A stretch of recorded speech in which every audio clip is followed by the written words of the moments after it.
Hello အားလုံးပဲမင်္ဂလာပါဒီချေနေဖြစ်ပါတယ်ဒီနေ့ဗီဒီယိုမှာတော့ဒီချေက English စာရဲ့အသက်သွေးကြောလို့တောင်ပြောလို့ရတယ် buff အချို့ကိုသင်ကြားပြသပေးတော့မှာဖြစ်ပါတယ်ပထမအဆုံးအနေနဲ့ buff ဆိုတာပါလေ buff ဆိုတာကရိယာဖြစ်ပြီးတော့လှုပ်ဆောင်ချက်တွေအခြေအနေတွေဖြစ်တည်မှုတွေကိုဖော်ပြတဲ့စကားလုံးလေးဖြစ်ပါတယ်ရိုးရိုးရှင်းရှင်းလေးနားလည်အောင်ဒီချက်ပြောပြရမယ်ဆိုရင်တော့ buff ဆိုတာကလှုပ်တယ်ဖြစ်တယ်ရှိတယ်ဒီလိုຢာတွေကိုပြောပြတဲ့စကားလုံးလေးဖြစ်ပါတယ်ဒီနေ့မှာတော့အသုံးများတဲ့ buff တွေကမှ buff 3ခုကိုဒီချက်သင်ကြားပြသပေးသွားမှာဖြစ်ပါတယ်ပထမအဆုံး buff လေးကတော့လူအများစု buff 1လို့သိကြတဲ့ simple present tense ပါဥပမာအနေနဲ့ She goes to the market on Mondays ဒီမှာတနင်္လာနေ့တိုင်းဈေးသွားတယ်နောက်ထပ် buff တစ်မျိုးက buff 2 simple past tense She went to Japan last year ပြီးခဲ့တဲ့နှစ်ကသူမဂျပန်ကိုသွားခဲ့တယ်နောက်ဆုံး buff လေးကတော့ present continuous ဖြစ်တဲ့ buff ing လေးပါ We are going to the cinema tonight ငါတို့ဒီညမှာရုပ်ရှင်ရုံကိုသွားမယ်ဒါဆိုရင်ဒီ buff 3မျိုးစလုံးကို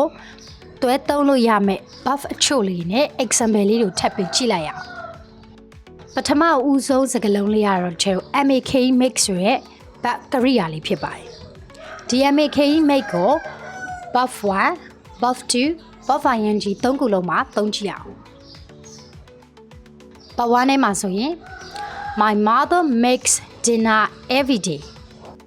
အမေကနေ့တိုင်းညစာချက်တယ်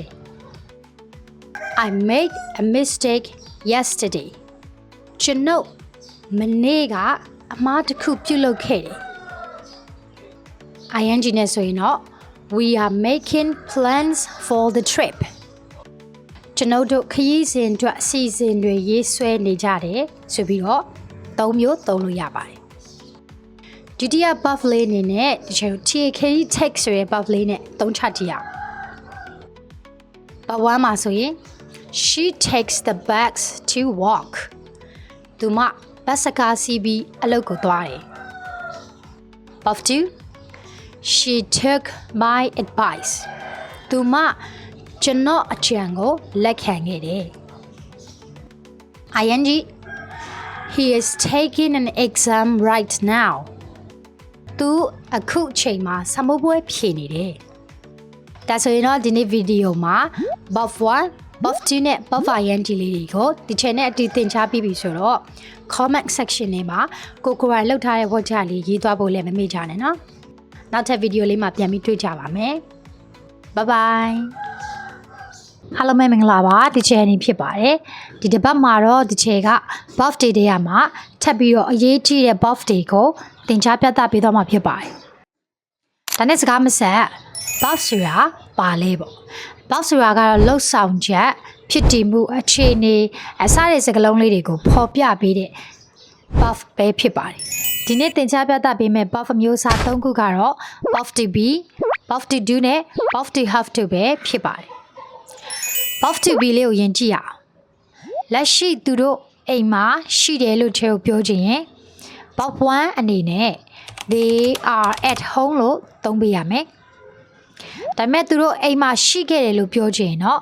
they were at home လက်ရှိသူတို့အိမ်မှာရှိနေတယ်လို့ပြောချင်ရင်တော့ they are being at home လို့သုံးချပေးရပါမယ် buff to have မှာဆိုရင်တော့သူမ